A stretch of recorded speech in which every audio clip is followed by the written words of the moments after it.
We do have our Ferris brackets here, and this bracket here can be used. This is what we also use for the John Deere and the Toro time cutters, but this will be a great little bracket to use on the Ferris mowers.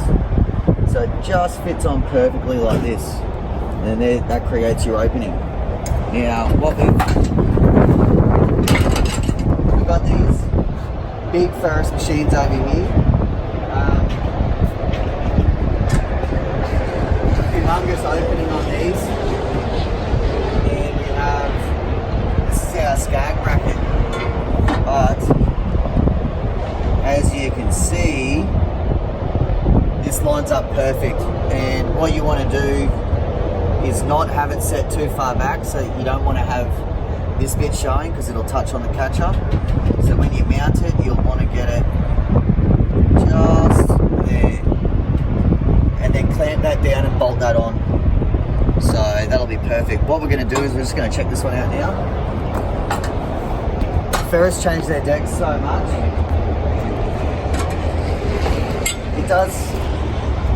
Actually, this deck is a little bit different. This part here is actually open.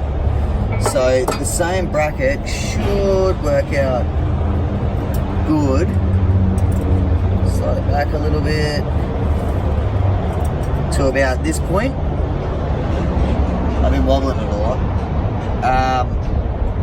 This blocker plate in here will actually stop the grass from flying out of the side of your catcher. So skag brackets will work on the large. What size cuts do we have?